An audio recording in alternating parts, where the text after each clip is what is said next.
run into the block and kill yourself. So that's option 1. You run into the block and kill yourself.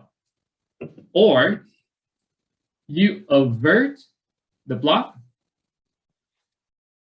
and kill all the pedestrians that crossing the street. Everybody clear with the scenario that you're facing? You're driving your car. There's a block right in front of your car. If you hit the block, you kill yourself and the people that are in your car, or your family. If you veer up to avoid killing yourself, then you will kill all the pedestrians walking across the street. That is the scenario that I face right in front of you. And think about that. How many of you willing to run into the block and kill your family? Or how many of you rather avert the block, run into the pedestrian that crossing the street and kill them, but you and your family in the car survive? With that, I'm going to go into the share screen so we can have some of these data points that we're going to look at today.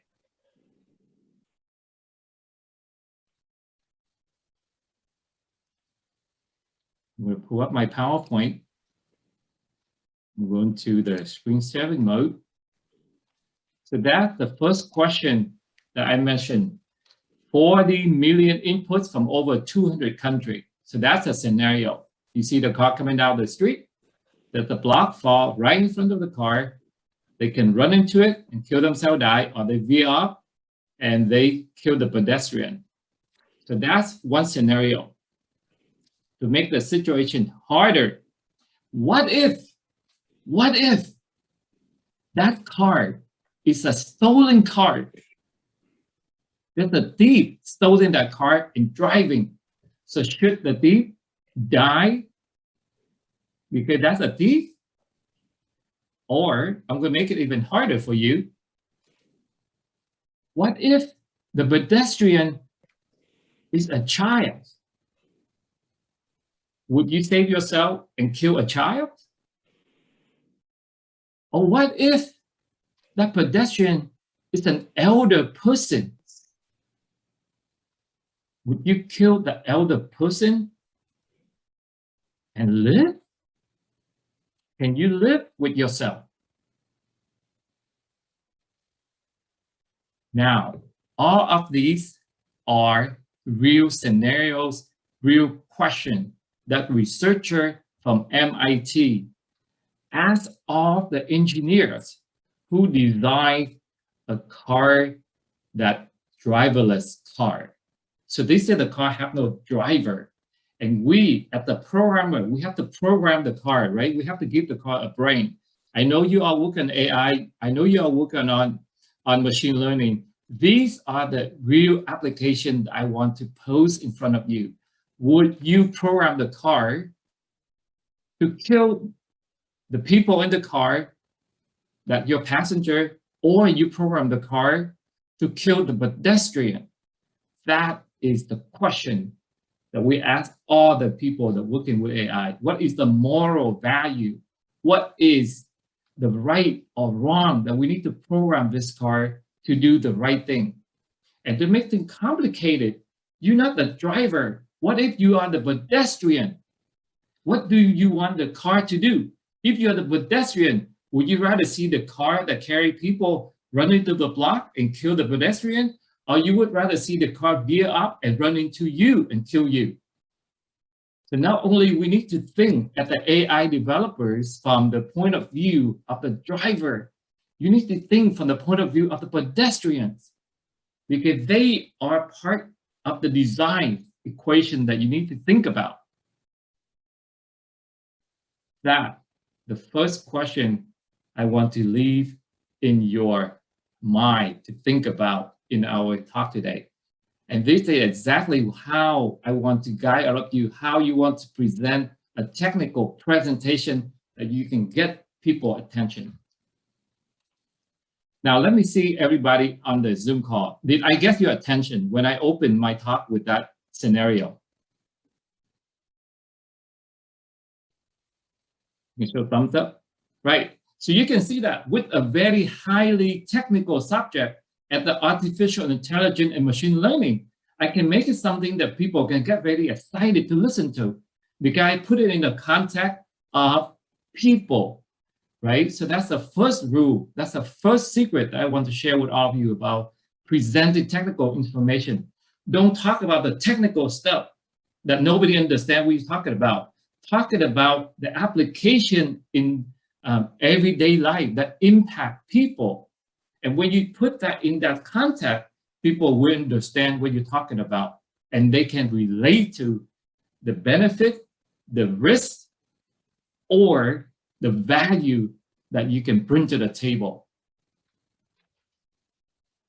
With that, I'm going back to my share screen, because we will talk more about that, how you open your presentation that get people attention. So that, from that case study, that's how we open the presentation.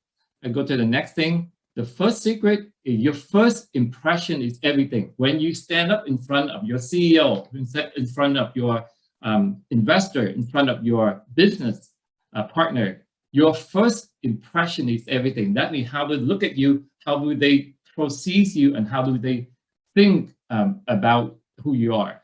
It's everything, your first impression. Here's the picture of the speaker that you see in the program, right? So you see the program, the agenda. This is the speaker. You look at her. Does she look very professional? You can use a thumbs up, or you can use a chat room to interact with me, because I cannot see all 44 people at the time. But certainly you can just give us a thumbs up or not. So you can see, when you look at that picture, she looked very professional, correct? Now, here's the reality. When you turn on Zoom, this is what she looked like. Not a good idea, right? Because you set up a very high expectation of first impression, and in reality, you're looking like this, and then you already lost the credibility with people. So the first rule about first impression is that you have to be true to yourself, right? Whatever you look like, you try to look professional, but don't make people feel like you are 20, 30 years younger than you are really are. That's not the good thing. So make sure you be true to yourself first. And also, we do a lot of Zoom call nowadays. So here's another thing that you need to pay attention to. Look at that reporter on your screen. That reporter look very professional, correct? Look friendly, with a jacket and a shirt, look very professional. Here is, if you point the camera down, this is what he looked like. Not good. So be very careful when you be in front of the camera. Pay attention. And I certainly have no problem to stand up so you can see, what I do wear my jeans. So never ever, just because we're in front of the camera, we can say, oh, you know what? I only pay attention to my top. I don't care about my bottom. Be careful with that.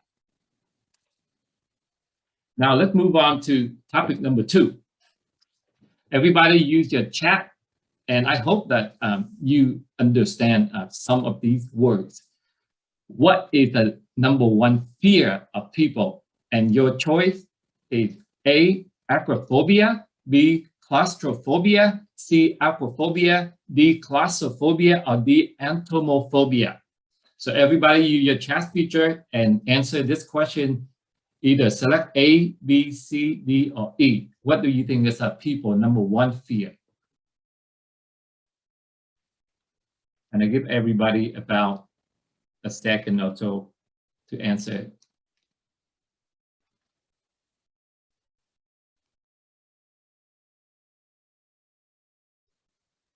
We have a lot of people on the call, so let me try to maximize it, because I really love to see people.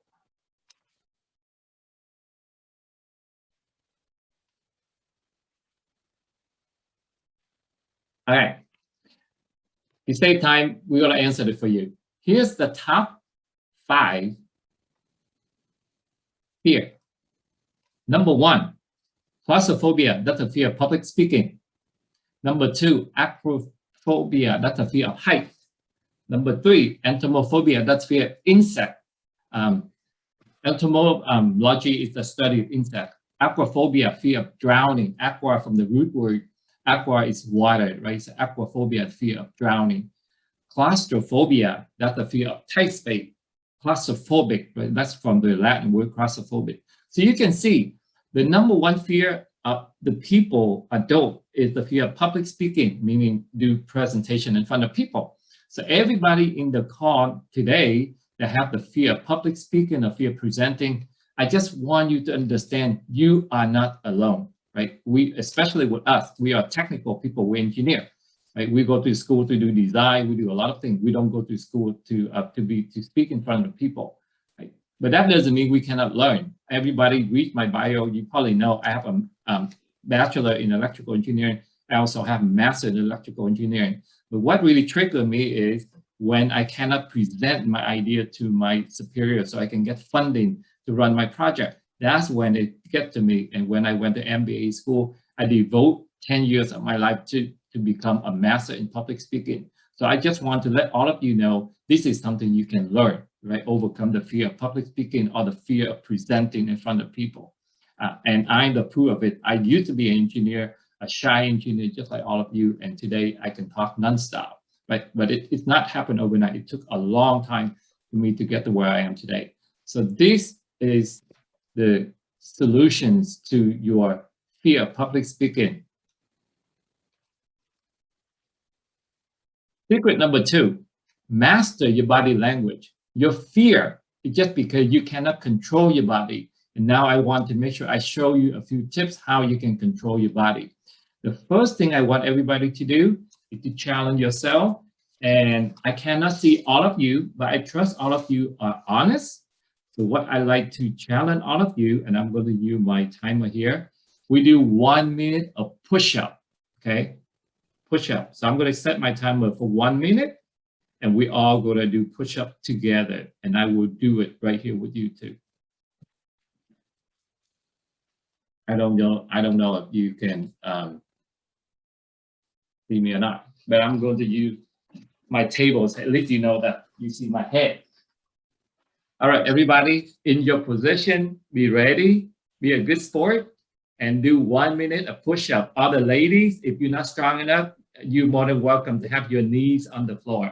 All right, everybody, let's go. 1 minute starts now.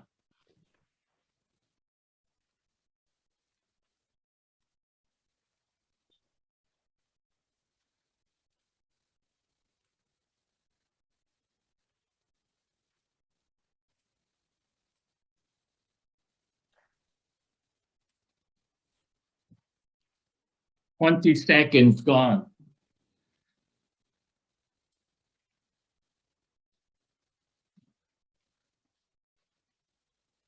30 seconds gone.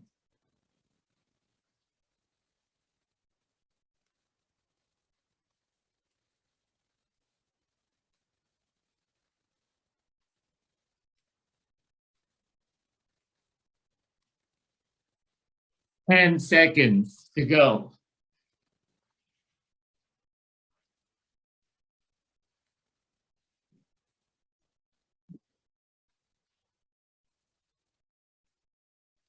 All right, time's up, everybody. All right, good job. Everybody, your chat feature and enter how many push-ups did you do in a minute.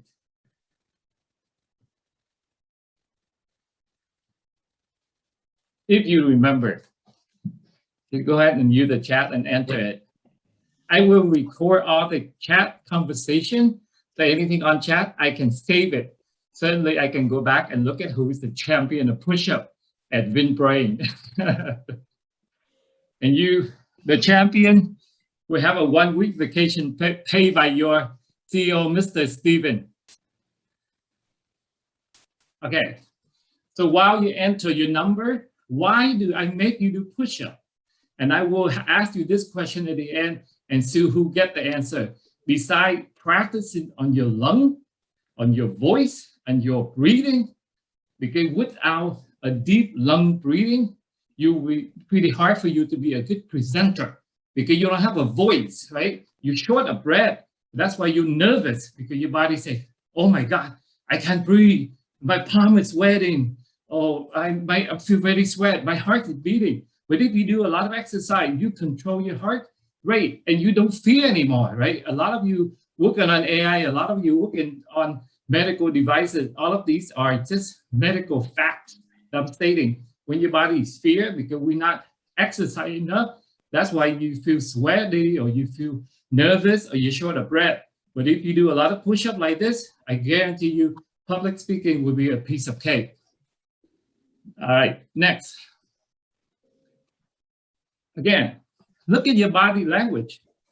The pictures that I'm going to show you here, the one on the left and the next one on the right, it doesn't say anything to you because it's a silent picture.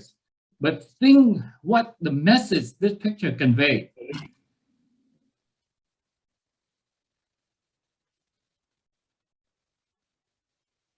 Who's the happy person here, right? Who's the one that you want to do business with?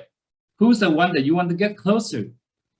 So when you, without you saying anything, your body language speaks pretty loudly. So be careful with that, right? A lot of time we don't really thought about it, but you might project something that like Obama here, even as a president, but they can look at that and say, hey, I don't want to be near this person. But if you always, look like the sales guy on the left there, nice cut, smile, wear a jacket, open your gesture, see everybody, open your palm. People would like to do business with you because you look so friendly, right? And the smile is the easiest thing to fix your face value. So all you have to do is smile. So every time you present, think just like you take a selfie, let's send to your girlfriend or boyfriend. That's all you have to think about. I'm taking the selfie to send to people, and that will keep you the warm smile, and then that will make you look friendlier. So when you smile, you look a lot friendlier. So that's the key. Your body language, and I want everybody, for the next week or two, observe your body language, or better yet, observe your friend's body language. When I have nothing to do, I just sit at the coffee shop and I study people's body language. They're passing by or what they're doing. And usually I just put my headphone on, so I don't want to hear anything. I just don't want to hear any sound. I just want to observe people's body language without hearing a sound. And you'll be amazed what you learn from the people. So pay attention to your body language. Next, learn to laugh. Because when you laugh, you become a lot more friendlier, right? And we all enjoy with people that laughing. And when I say learn to laugh, I mean, try to learn to use humor. You don't have to be a comedian. You don't have to tell jokes, but at least learn to share a few, funny mind with people, or you have some of the like cartoon. I mean, I suddenly say, hey, everybody working from home, look at that, working from home, not that bad, right? When you look at that picture, so I use the picture to start a work from home, conversation, a work from home presentation. Just say, hey, be a lifeguard that working from home, not that bad. Or use a joke, okay? Everybody know Corona beer, right? Probably not very popular beer in Vietnam, but Corona is very popular beer in America because we like to drink Corona with lime. So we say, hey, COVID, coronavirus. So we make a joke about it. Hey, even, coronavirus that they hate it, they change it to Ebola. So it's very little thing like this. You can make your meeting very, very interesting and fun, right? So I talk about working from home. I'm talking about coronavirus, but I still can make the conversation very enjoyable. It doesn't have to be serious all the time. So learn to laugh. That's another lesson that I really want to share with you if you want to become a good public speaker, right? Right. So here, number 3. This is a study from Stanford University. When you're talking to somebody and you wanted to make a decision to fund your project or to buy your product, you need to understand the human decision making, and the number one factor that hinder that decision making is the fear of losing. And this is a good case study that Stanford University did. Everybody know the coin, right? So you just flip the coin. So they say, okay, we just flip the coin one time, okay? We don't do it over and over. So you cannot apply statistic here. So we just flip the coin one time only. If it's some head, you lose $50 to me. But if it tell, you win $100. So that's the premise of the study that at Stanford, they go out and they do the research with all the, thousands and thousands of students. Flip the coin one time. The rule is it come ahead, you lose $50 to me. But if it tell, you win $100. When you look at this, a lot of you engineers, there's no brainer, right? We play right away. Stephen, would you play this game? Yeah, because yes, you figure, hey, I lose $50, but I win $100. The odds is 2 to 1, right? Everybody will more than happy to jump on it and play. But in reality, not a lot of people want to do this. And a lot of people say no and say yes. Why? Because they worry about losing $50. That's from over the joy of winning $100. So people fear of losing $50 more than the joy of winning $100. So when you go and talk to the investor and they say no to you, not because they not believe in what potentially you can make for them, but they fear of losing the money that they give to you more than the opportunity of them making money. So when you understand that, then you need to make sure you strategize your presentation so people can relate to it. And I'm going to show you how.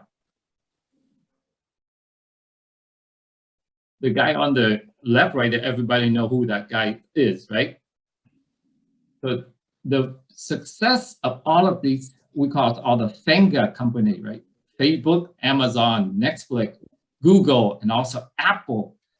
The success of them because they're willing to change. And the term that I use in my keynote speaking, change or be changed. You don't change, the society will change, the technology will change, and you will be gone.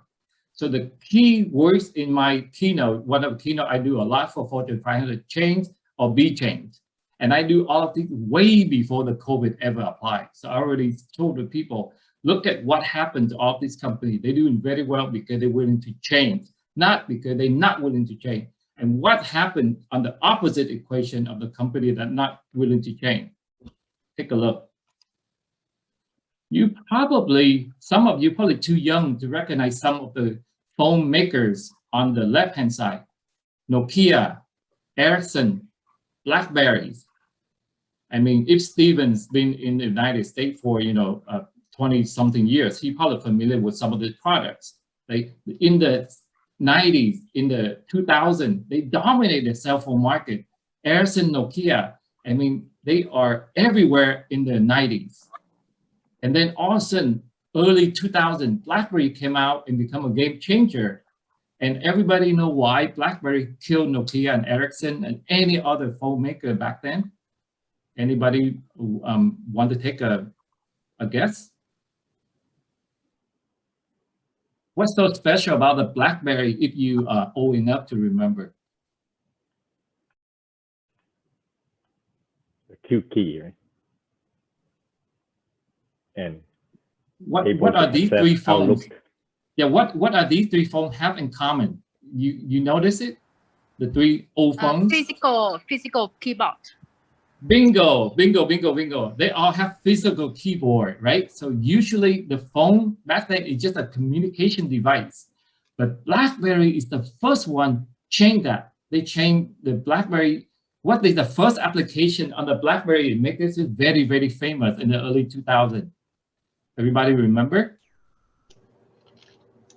The POS, the private message. You can do mail. You Yeah. can do mail, and that's a game changer. Because I remember when my boss gave me a BlackBerry, and I cannot use the excuse that, hey, I'm on travel, I cannot read email anymore. Because he gave me a BlackBerry, and I no longer say I'm on the plane, I'm travel, I cannot read email, because you can read your email anywhere in the world because you have a BlackBerry. That's the game changer. But BlackBerry, unfortunately, didn't change enough. And who killed the BlackBerry? Everybody know? Apple. Apple. And why? Why Apple killed the BlackBerry and all the phone makers for that matter? What's the major difference between all the three phones that are gone and Apple? Do you notice the major difference here? On the iPhone? The touchscreen. Somebody answered it before. Somebody answered when I asked about the BlackBerry and Nokia. They have virtual keyboard. It no longer have the physical keyboard because Steve Jobs and his engineer are smart enough to realize the phone is nothing but a mini computer. That's a revolution, right? Because they start having apps. So everything become a hardware centric now, no longer, software centric now, no longer is hardware centric. So they convert all of these, from a simple communication device, they turn it into a mini computer with software centric. That is the game changer. And that exactly what killed BlackBerry, Ericsson, and Nokia, because they did not see that coming. They keep making hardware devices rather than making software applications. And that very, very important thing to remember, that you got to be willing to show people what will happen to them if they don't change, if they don't adapt to all of your AI products. That will happen to them. They will be gone. Okay, so that's the secret number 3. In your presentation, you make sure you have the call to action. Innovate or die. And I'm serious, because you look at all the billion dollars company, now they all gone. And in America, or we talk about the 500 biggest company, we call S&P 500. In the past, average in the 90s, right? So before a lot of you on this call was born, average a company stay on the S&P 500, that's the list of the top 500 companies in America, 30 years. This decade, their longevity cut down to 14 years.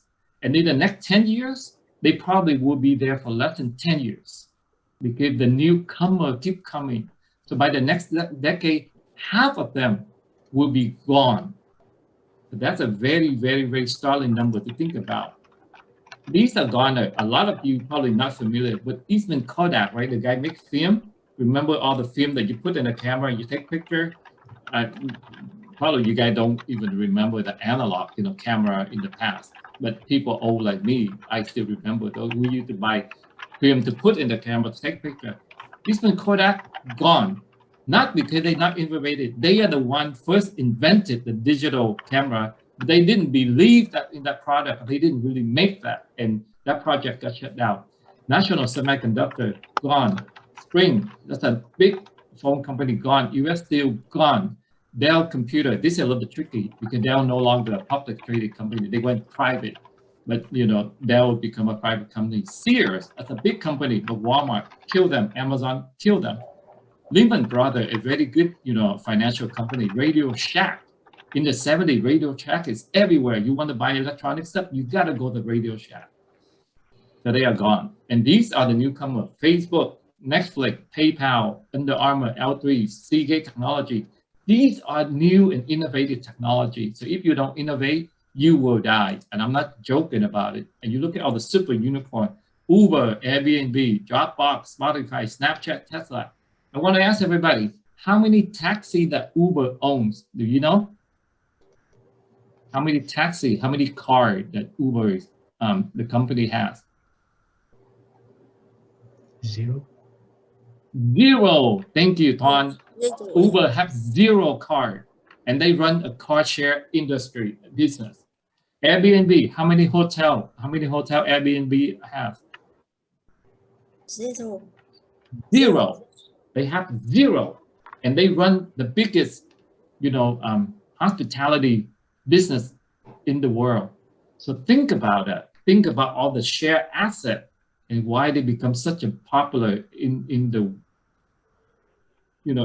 world that we live in now. So those are the things that make you engineer got to think long and hard.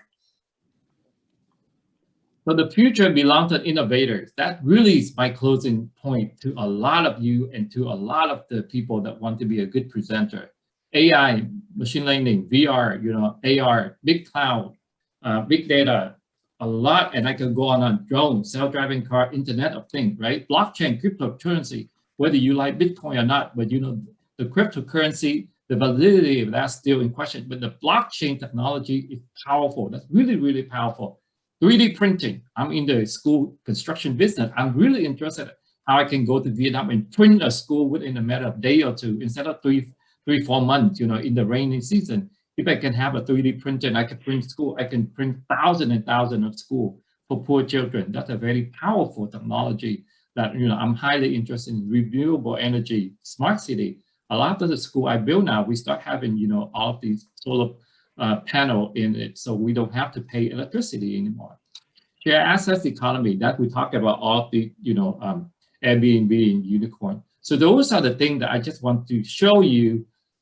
This is how you bring your technical talk and make it very interesting to people, because I have the ability to help you take all of the technology that you work on and make it relatable to people, right? And wrap it up to the car driving that we started out with the example that from MIT research. Whether we ready or not, the car, driverless is coming to all of us, and all of us got to be ready for it. If we don't ready, we will be extinct. There's no if but about it. Right. So those are the 3 key secrets that I want to share with all of you today. Is number 1, you got to make sure how do you open your presentation and get the first impression really ingrained in people's mind. So that's first. And second, you got to make sure you train your body language. You got to train your body from the physical standpoint so that it can handle all the nervousness. And then you can present something very cool and very calm and very confident, right? And number 3, you got to make sure you show people there's a call to action. People need to innovate or they will die, especially with us working in a technology field, right? I just show you so many things coming. You got to make sure we're ready. With that, those are the 3 key things that I want to mention to all of you. And here's the bonus. How can you bring stories into all of the talk? How do you make these things, you humanize this, how you make it interesting? And the way I do it, I want to bring something near and dear to my heart, that charity work, that the Build School Foundation. So when I go and I talk to people, I can talk business all I want. But at the end, usually I just tell people about my passion. And I share with them very simple, right? At the formal, both people are refugee from Vietnam, right? I believe in second chance because I came to America and give me the second chance. So now I just want to give that second chance to other people, and especially the children in poor country. So that's why I say I believe in giving differently. I don't give money to buy them shoes. I don't give money to buy them clothes. I don't give money to buy them food. But I give money to build school, because I do believe education is the game changer. And that's why we say the way we give second chance, we provide education to underserved children, we create jobs for forgotten parents, and we empowering ownership to villagers. Because every school that we go into, they ask for 100%, we never give them 100%. We give them 50%. We make sure the local villager can come up with the other 50%. So we empower them, because when they own something, then we have the ownership to it. We just happen to be one of a school. Would you like to work with us and build a school and leave legacy, right? So I just show a picture before. This is what the school look like that the kids go study. And then, with $10,000, I can transform hundreds of them and have a very decent school to learn. So you can see that when I present, I put a story of my background. I put the story of the children, and I put the contract of what the school looked like before and what the school looked like after that we spent $10,000 to work with a local to build. So that's how you work the art of storytelling into your technical presentation or any presentation that you do. Okay. With that, I believe we come to the point that I can stop sharing, because I can ask you all of these questions and you can use chat to enter it, because one of you who answer all of this correctly, and if you have more than one person answer all of these, I only have 3 quick questions, and then I can open the floor for Q&A. You can certainly type your name, I can see it, and you can just answer 1, what the answer 2, what the answer 3, the answer, okay? So here is the question. The first question. What are the secret 1, 2, 3 that we just spent 45 minutes to talk about? You go ahead and use your chat feature and type it in. What is the 3 secrets that we share today?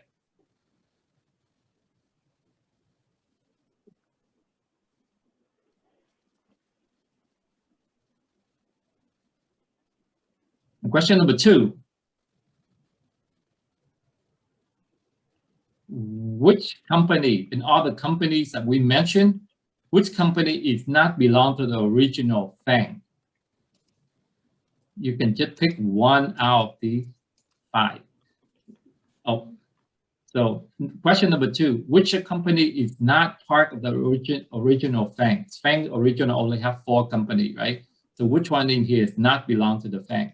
And question number 3, we mentioned about the phone makers. So who are the B, E, and N? That's the acronym of these 3 phone maker companies.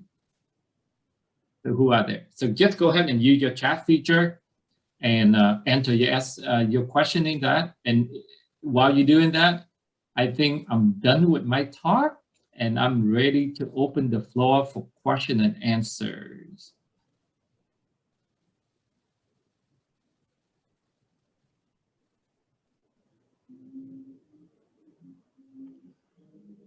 Everybody got that screen, right? If you want to, you can do a screen capture.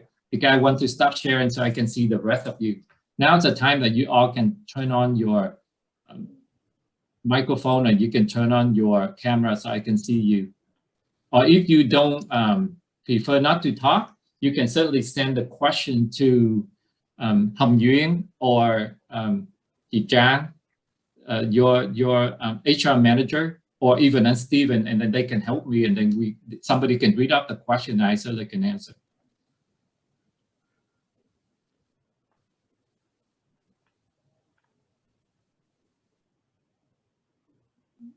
Just make sure. Your slide is very technical, and certainly when you present it to audience of technical community like your peer, would be no problem, right? When you present that to audience of a CEO or decision maker in terms of, okay, let's fund this project or let's buy this product, they will get lost because I did not see a lot of benefit. I think I'm not sure what the labeling is. I don't know. Do you mean labor meaning nhân công hả? Cái nhân công hay là cái nhãn hiệu? Tại vì I see dán nhãn. Labeling, we call it dán nhãn. Oh, dán nhãn. Okay. Dán nhãn, yeah. Dán nhãn hả? Dán nhãn. Yeah. So, I'm not quite sure about that. Is that the technical term in terms of making the product or not? But label, right? So when label meaning dán nhãn. Right?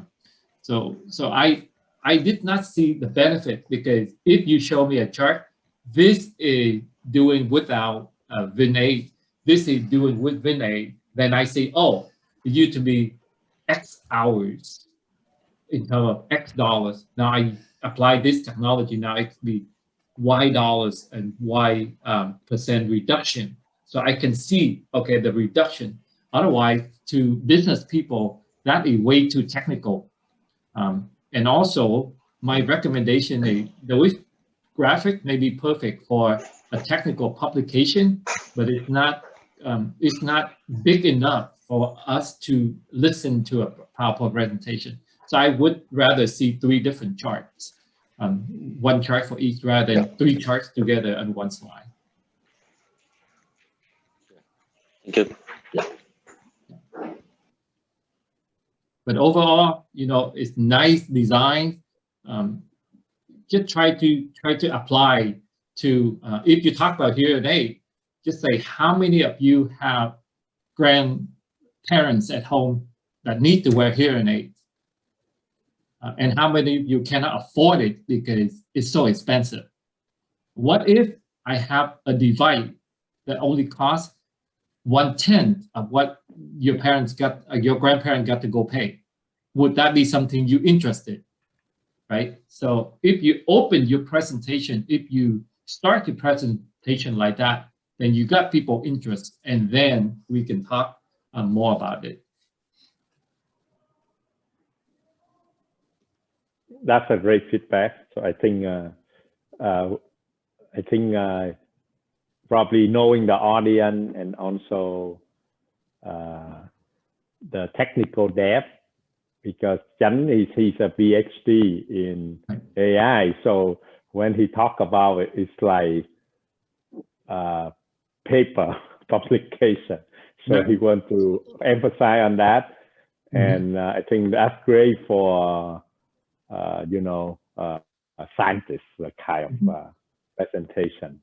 Yeah, and I think that the other thing is he just pull out one of the slides that he presents, so he have a few slides to talk about why doing it and things like that. But yeah, but I think that's a good feedback. I think like one of the things you emphasize there, and I like to share with the team too, is always talk about A and B. A means you don't have this technique, and B, what do you get? You know, if you do side by side like this, it's a good storytelling. So you know, like you say, okay, with labeling, which is the way to teach the AI, we have to do label. We call supervised learning. Then with this technique, we're saving 80% of time. So you can say, okay, here's a way to save money, save time, and here is the technique. I think that will fit well with what Jimmy advised. Yeah, a good start. Yeah, I can tell right away those diagrams, it look like come out from a medical journal or medical paper, you know, very highly technical, and see a lot of those. But when you talk to your PhD peer, it's perfectly fine, because they probably can say, yeah, these are the level of detail we want to see. But like Mr. Stephen said, when we're talking to investor or potential customer, then certainly we have to bring it down to their level and show them the benefit, because to them, that's all it matters, right? If I give you X amount of dollars of money or Y amount of hours, what do I get in return? That's the basic thing that everybody wants to hear.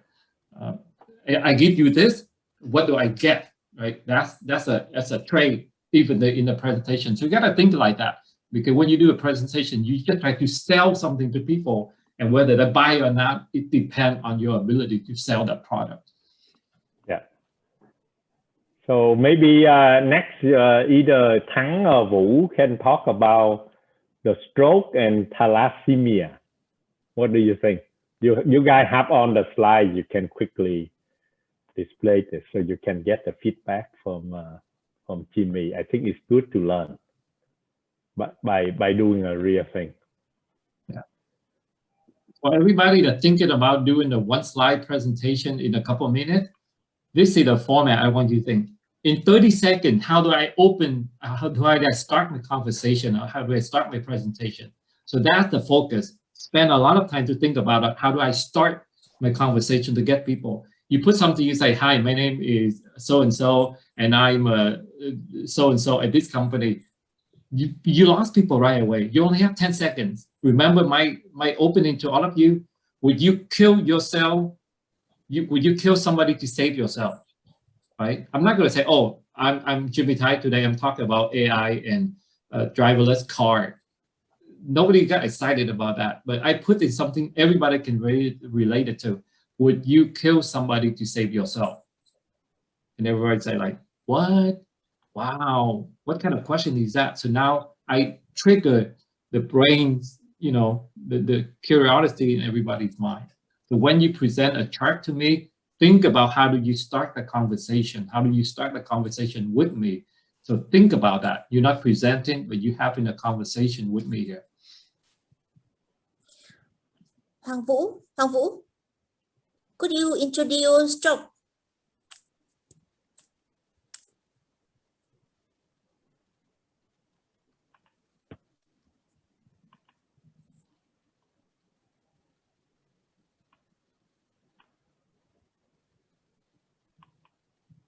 Vũ, are you here?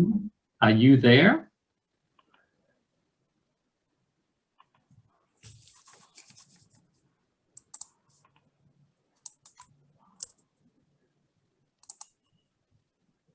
Vũ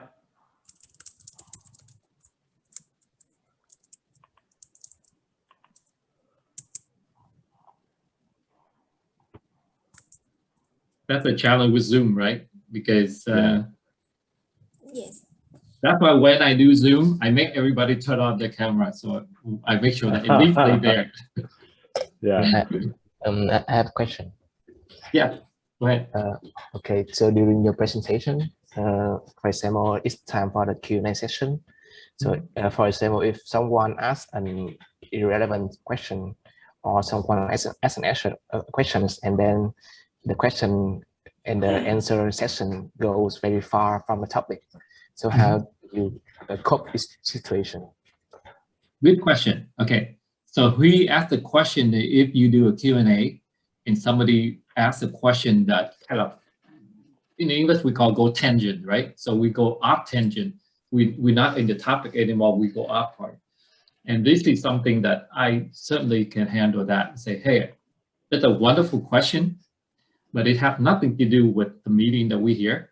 So can we tailor this to a different discussion? We can make another meeting to talk about this thing. If you're so interested or so many people interested, we can tailor the meeting and we get back to the topic we talked today, right? Because today, for instance, we talk about public speaking and technical presentation, but somebody just raise their hand and say, oh, I really like your driverless car. Can we talk more about this? You know, when you program driverless car, do you really have to take into the account somebody might run across, or what if the balloon just flow across and the intelligence not be able to tell that really is the balloon or that's a person. So that's get down to the technical nitty-gritty of designing, a driverless car and AI for that. Right? It's not really a purpose of our technical PowerPoint public speaking presentation. So I will make sure I acknowledge that. And if so many people say, yeah, I have the same problem, say, okay, let's tailor that to a different meeting that we meet next week to talk about that topic, and let's focus on all the public speaking we have today. Make sense? Okay, thank you. Yeah. So you acknowledge it. You acknowledge the question. You don't just say, hey, you asked a wrong question. I don't want to answer. Don't do that, right? Because then you hurt people feeling or you offend them. But you say, I acknowledge you asked me the question. It's not the right place to answer this. Let's tailor this, and we have a different time to address that question. Or you can say, see me after the meeting, that you and I can just have a private conversation about that. That's a great question.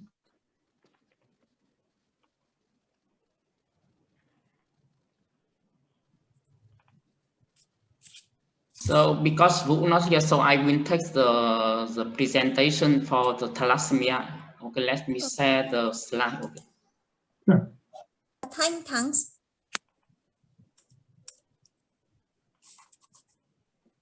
Can you see my slide here? Okay, I see. Okay, so I will talk about how we will deploy our software for the thalassemia detection in the local hospital and the the Blood National Institute. So when we have the software, so we will deploy our thalassemia detection software to the local hospital, and when the patient go into the local hospital, so they will get the blood test, and we save the blood test in the machine and move the data to the VinBrain cloud, and after that the AI model will run in the VinBrain cloud and give back the result to the software and give the doctor the advice and make the final decision to inform the patient. In addition, the software also give the QA code to give the patient when the patient go to the higher level, the hospital such as the National Blood Institute, the doctor at the Blood National Institute can get back the previous blood test and do the other blood test and give the second test to the VinBrain cloud, and after that, VinBrain Cloud can run again the AI model to give the final results to the doctor, and the doctor make the final decision and give the final result to the patient. So this is our deployment scenario for our software. So it's done for this slide. Okay. So can you give me the feedback for presentation for this slide? Sure. I'd be more than glad to.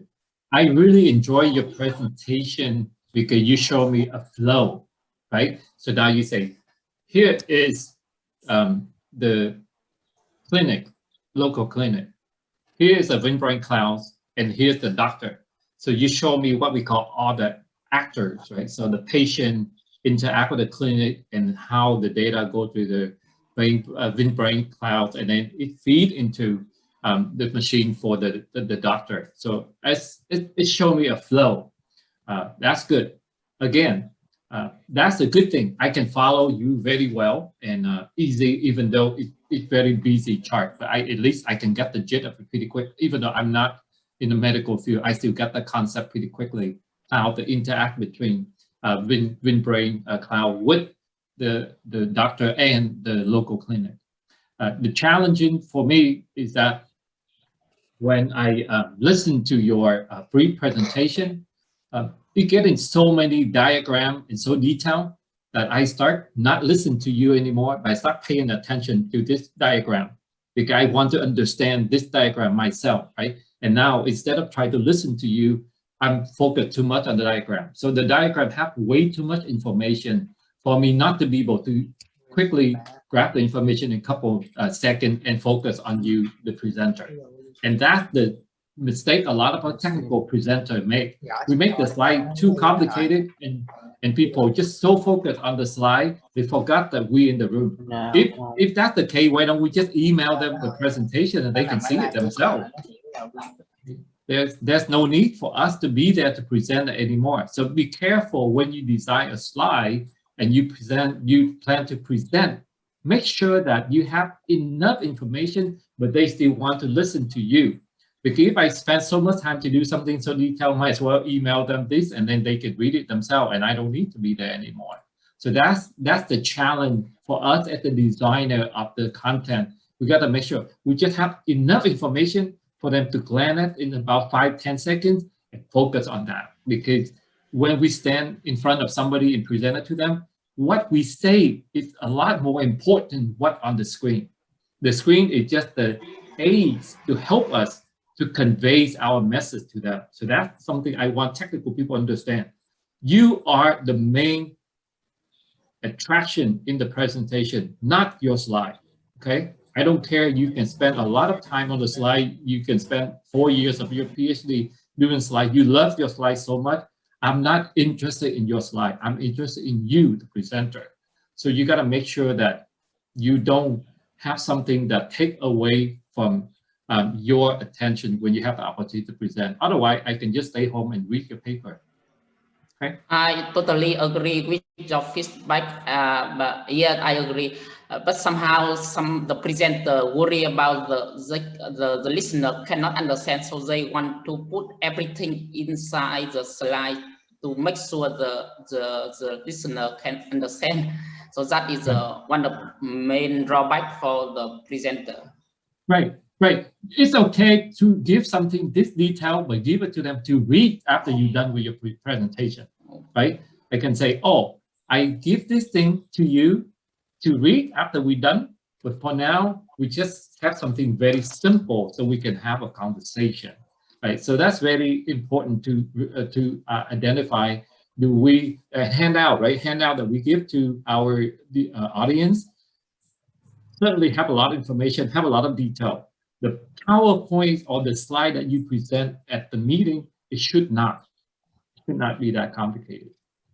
Yeah, and don't use the same. Sometimes a lot of us lazy, we just use the same chart and we use for both purposes. That's why we run into problem that people are just staring at the screen the whole time and they forgot that we in the room. I think you can have the two slides. One slide simple, another in detail, so that you will present on a simple slide. After all, you will show the detailed slide. I think it's better. Okay, Yep. thank you for your. Yeah, I agree. Yeah, that's certainly a valid feedback. Yep. Cool. And I think I want to add what I think one thing is also important is know the audience, like Jimmy mentioned. Like if the audience are the technical people, it's okay to discuss more detail.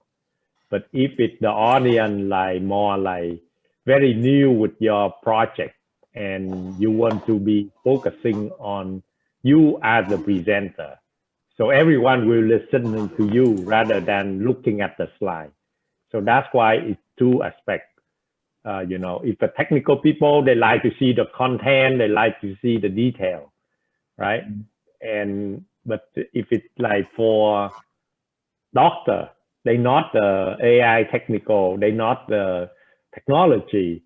So they like to see you talk about their language, which is how you can help them to solve the problem, how you can bring the value to them in terms of saving their time. How you say that? Why you say saving their time?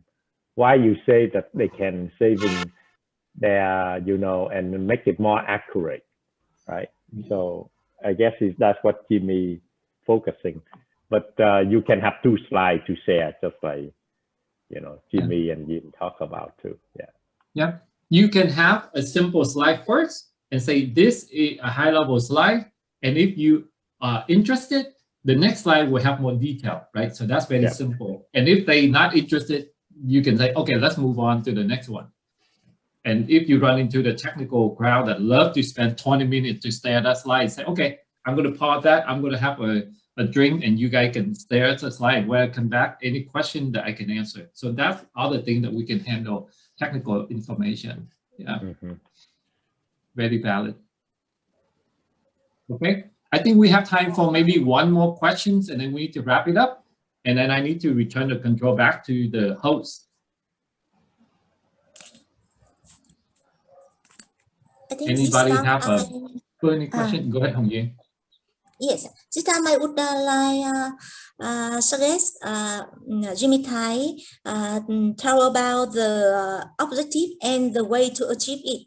Because why I suggest this? Because when I meet you 6 years ago, the first time we talked about the to build a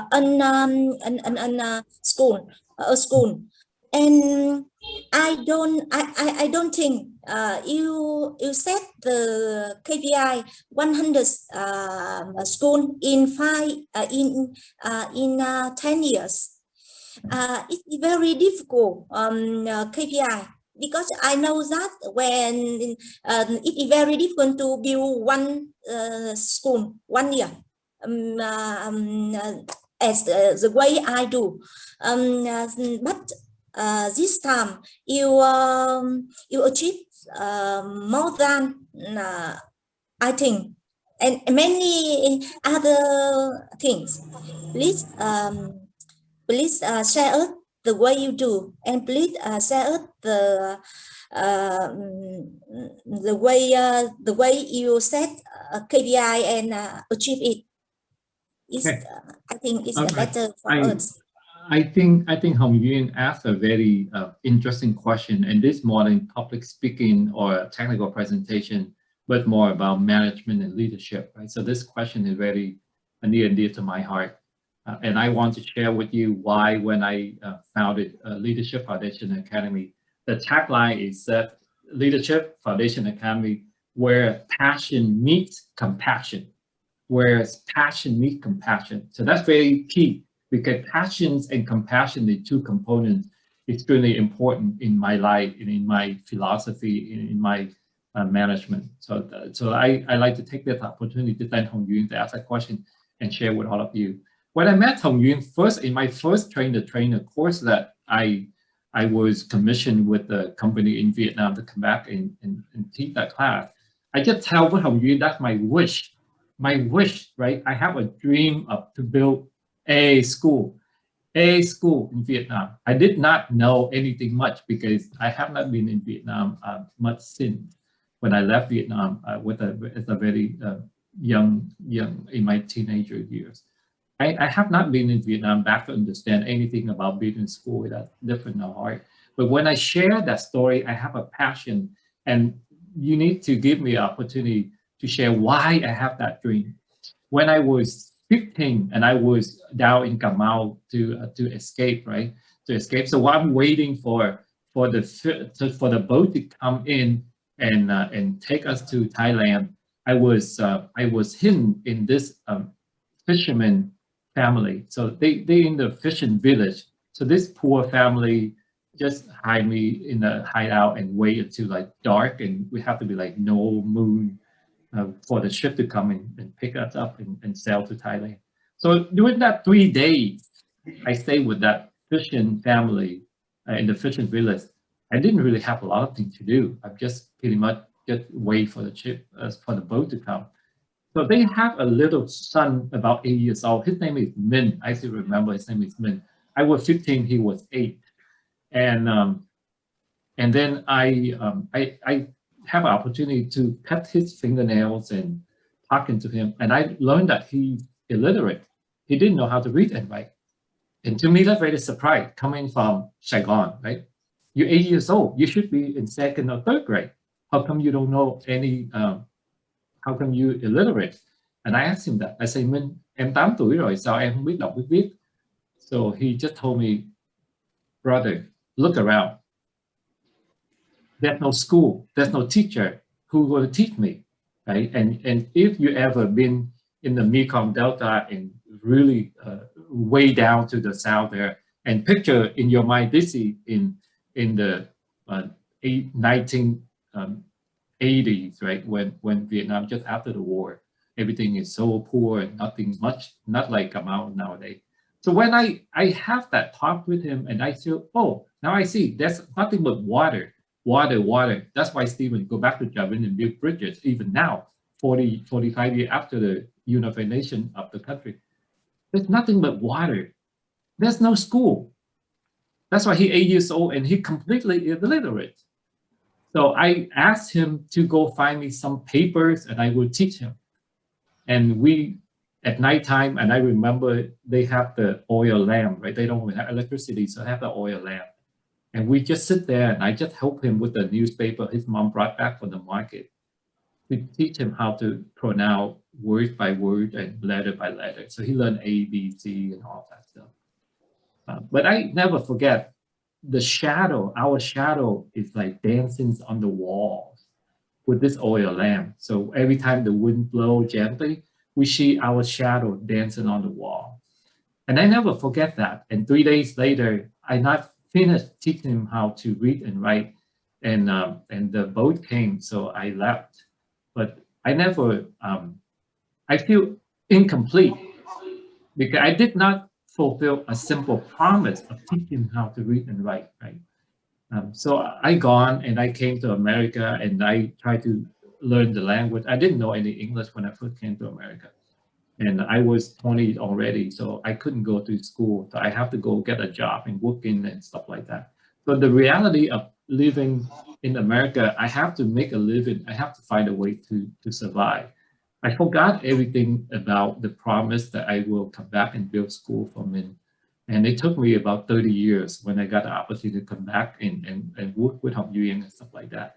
So that's why I just want to share with some of you, when you have a passion, when you make a promise to somebody, it doesn't matter. 20 years, 30 years later, keep that promise. Because a man is only worth what he's worth to somebody, right? So as a man, your only worth, your value is the worth that you give to somebody. You have to make sure you keep that word. And it took me 30-something years to learn and to be able to go back, but I never could forget that. So when I have the opportunity to work from you to build a school, I'm so happy because I thought I'm done. I fulfilled the promise. I never think about having a charity. I never set up the KPI or a vision of building 100 schools.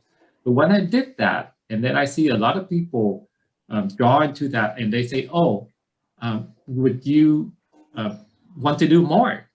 And I just say, "Why not?" Right? So that's how the second school is done. I taught the second class. I shared the story, and then Bayer Vietnam invited me back to teach them leadership and public speaking and project management because that's all the things that I'm good at. And Bayer Vietnam invited me back and taught all of these classes for them. And I got all the money that I donate, and then we build a second school. And the next thing I know, I go back to Cà Mau, and then we build a bridge because another student that organized the class that Hồng Duyên and I learned with me. She said, "Thầy, now we got cái cầu ở dưới Cà Mau. Thầy giúp bọn em được không?" I say, "Sure." So I raise more fund. So after 3-4 projects like that, and I just have the ball went up in my mind when a lot of my friends in America say, "Hey, you can do a fundraising for this." So we organize a 5K walk. So we do a 5K walk in San Diego, and we raise like over $20,000. And then I use $20,000 to go build 4 more schools. And then after that, I started to realize that, oh, we cannot just do 1, we can do 5, we can do 10. And I was changing my goal, my KPI from 1 to 10, right? But in the process, I said, well, I need to go learn how to do this thing properly. So I went to Harvard and I learned for 3 months how to run a nonprofit charity. And then in there, they start teaching me how to think bigger and bigger. And that's why when I finished the course at Harvard, I say, I'm going to be 100. And the way I divide that KPI is that 100 I do in 10 years. That would be 100 divided by 10, that's 10 per year. And I set up the KPI. So every year I have a goal to build 10. And so far in 6 years, I built 80. So I'm ahead of the game just because I have KPI. So the lesson here, I just want to share with all of you. First of all, when you have a promise to somebody, you need to keep it. It doesn't matter how long. It can be 35 years, keep that promise. And number 2, you don't know something, go learn. Because there's so many people in this world know a lot more than you. You can always learn from them. And number 3, when you have the opportunity to learn, then try to do that for other people, not just do things for yourself, right? Because it's easy to make money for ourselves. It's very easy for me to achieve the American dream and get educated and get houses and get my kids to college. But it's a lot harder when you're willing to give it away to people. And a man is only important to people, not what you have, but how much you give. That's what makes you a man.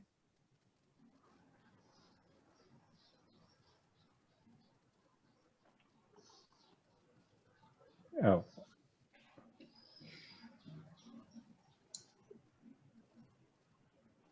Thanks, Jimmy Thai. I like the item fascinate to meet fascinate.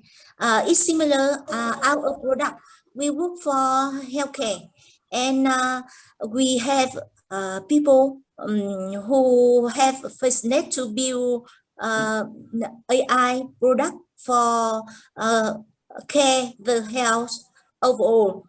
And we hope that own employee in VinBrain will have will inspire from your story. Anh Hùng, have you got anything to say with Thầy Thái? Yeah. So first, I am very, very impressed with the story that and Jimmy talking about. I think that it's re-emphasize the mission and the promise of us in terms of giving and in terms of give back. And I think that you can, as a human, we always have that opportunity. If today we don't do it yet, we still have a lot of chance to do it. But I think like living with no regret is very important in give back. And I think that the important is VinBrain is the company that have that philosophy in mind. So I'm giving you an example. One is our product today is we giving out for free to the entire country. And you know, this is also thank you to the chairman, the VinGroup, but really we all together want to give the product to use for free. And then the second philosophy is we cannot give it for free forever. So we always think about how to make our AI product to go overseas so that we can make the money overseas and bring it back to Vietnam. So that is the long-term vision of that's what we're doing. So this year we getting into FDA and we do quite a bit of, you know, like press release in overseas and some in Vietnam. We are the company that really doing the real thing. So you can tell our technical people, they are very strong. They have intelligence, they have the background, but they don't know how to present yet because we are the doer, we are not the talker. So I think that's why in the future we will do both because we want to grow the company 10 times. And but I think on and on, I think we have the passion of giving, and we have some philosophy in VinBrain. We say give first. That's what we say, and what it means by giving first and give first before you receive anything. So give is the power of us. So to end the story, I think I have one question for you. So you have a story of doing 100 schools.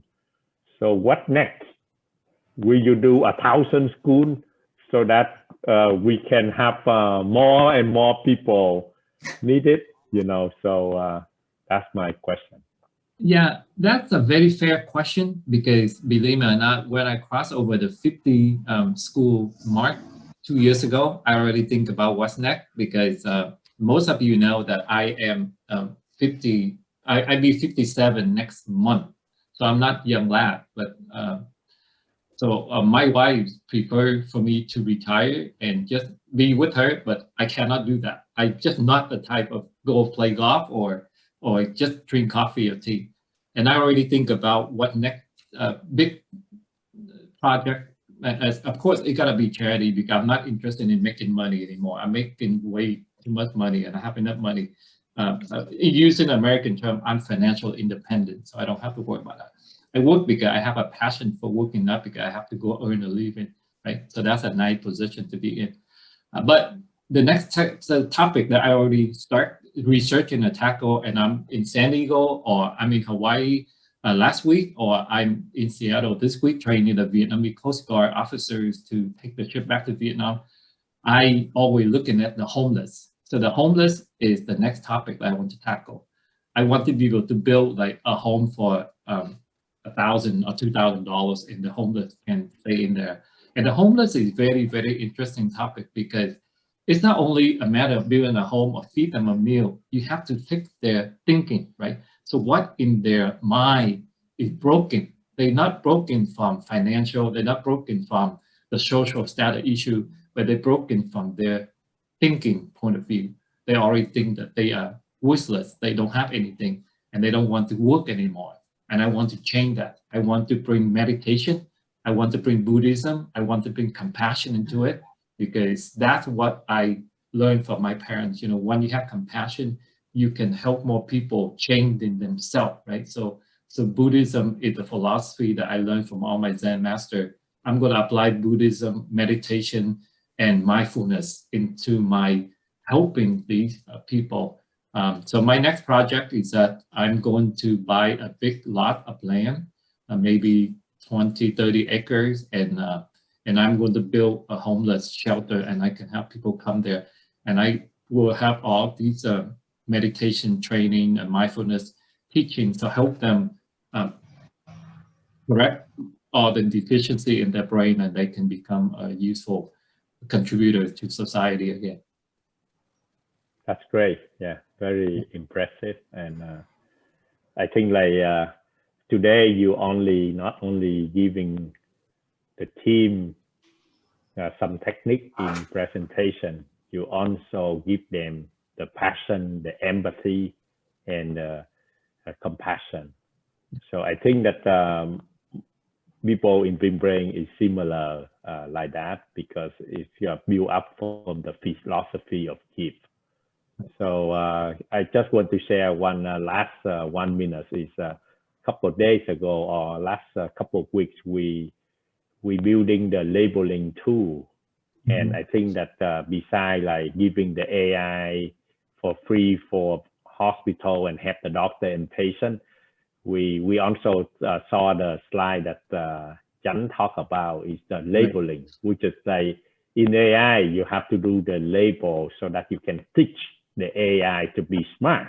And so we come up with some idea, and one of the ideas come in my mind is we will try to make the tool become